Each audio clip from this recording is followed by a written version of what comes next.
But yeah, if you want to take a picture of like a police station from like the outside, go ahead. Sure. Yep. Perfectly Totally legal. allowed. Totally allowed. Although they love to act like it's a violation of some sort, and they'll use it as some sort of excuse to try to get your ID. However, now a lot of judges have gotten very tough on the police when they, like, on their body cam tell people, you know, turn off your phone, da da da. So if you're like refusing to move and standing there and just filming, like they're trying to arrest you, right? That could be considered like, oh, you need to. If they tell you to put your hands behind your back, you have to do that. That's a compulsion. Well, they need a reasonable, articulable suspicion already of a crime. Yeah, exactly. Already, yeah, to be able to arrest you in the first place. Yeah, but let's say like resisting arrest by itself is never a crime. They can never charge you with just resisting arrest. Yeah. Dude, they're unless it's aggravated. But they can charge you with it being aggravated no matter what. And they'll probably make it anyway. But yeah, so for instance, they can't demand that you put your phone away. That is a violation of your First Amendment right, which is your right to press. Yes. Yep. But yeah, so they can't do that, and a lot of judges have started getting very hard on the cops for doing that, and they've thrown out whole cases because of that, which is good. You know, because they need to protect our rights. That's the whole point of the judicial system.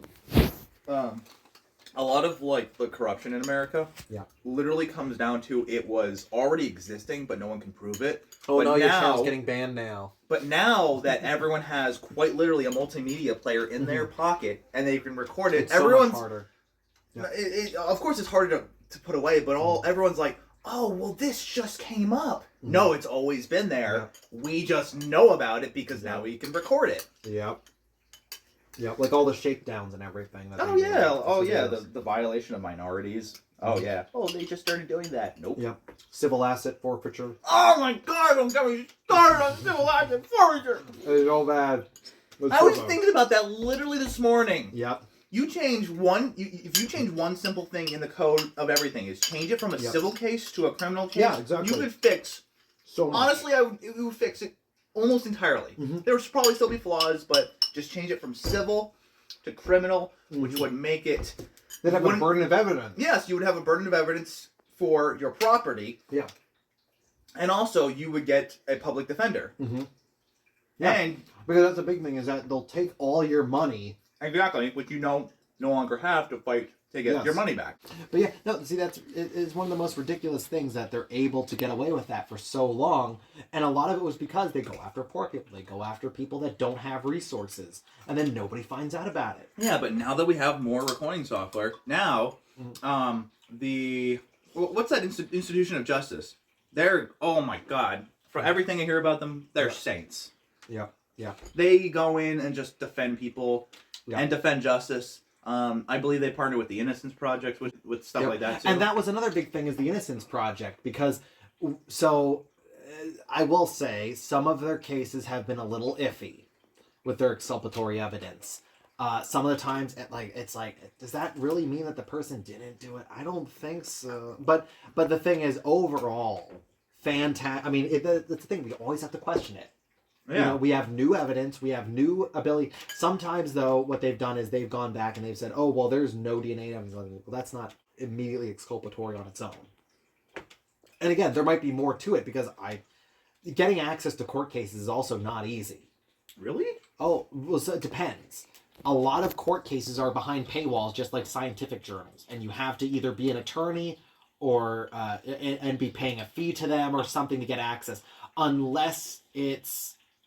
Like, sometimes public libraries have access, I think. Yeah, I mean, because, like, public records request. You can do a public records request, but that's for one case. You're not going to do that for every single case you see.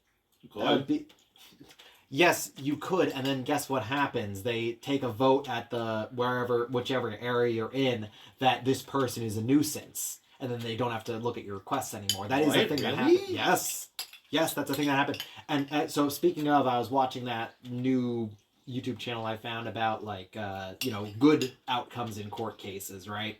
So I'm like, I need some positivity in my life.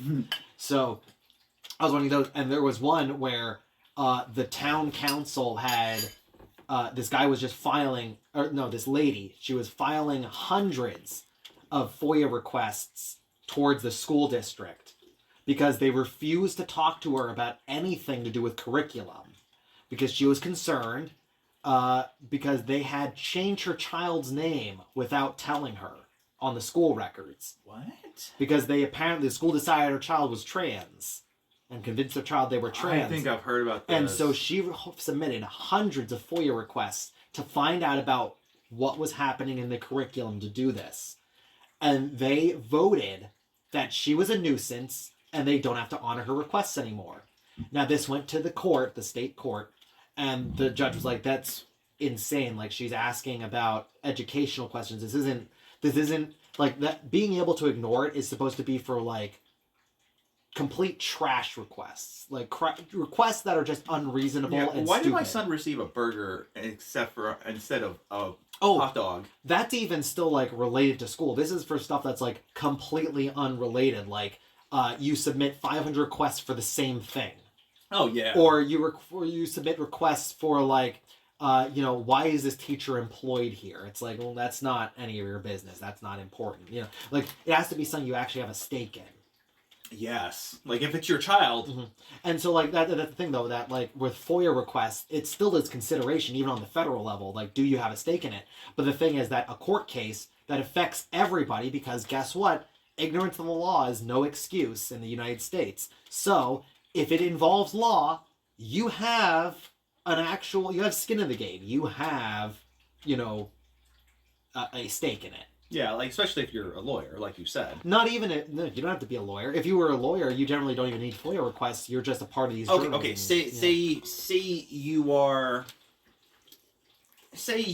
a part of a case. Let's say it's an ongoing case. Yep. And you want to submit these FOIA requests for similar cases. Yep. And get a similar outcome. Then it wouldn't be like, say you do 100 of them. Yeah. But then you are doing it for a real reason to defend yourself. But see, the thing is, though, it's not that restrictive.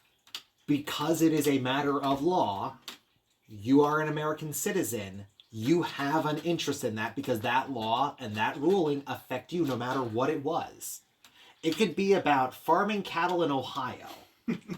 And you could submit a valid FOIA request because you are an American citizen and it theoretically affects you. Oh, so it's that loose. It's that broad because it has to be. Because otherwise you get this BS where people start saying, well, we don't have to honor that because you really have an interest in that and that's useless. No, they can't do that because it's one of those areas of government where no matter how corrupt government gets at any point, they've realized that this is an important right that people need to have. Yeah, especially in the age of digital information. Media. Yeah. Yep. And I think about it, like back in the day, like, hey, before all these multimedia things, is like, hey, the best we had was like newspaper clippings. Yeah. And they were in one little library. Yep. Now it's everywhere. Hey, if I want to submit a FOIA request in some other state, hey, there it is, right? You know what's really fun though? New York Library still has its microfiche collection.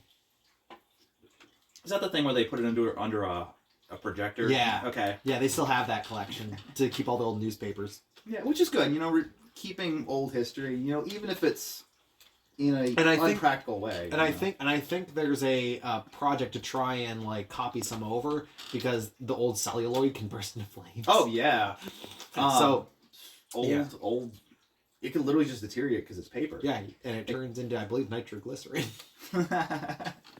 It's a celluloid explosive. I don't know exactly. Yeah, and with the hot light going through it. Mm-hmm. Yeah. Yep.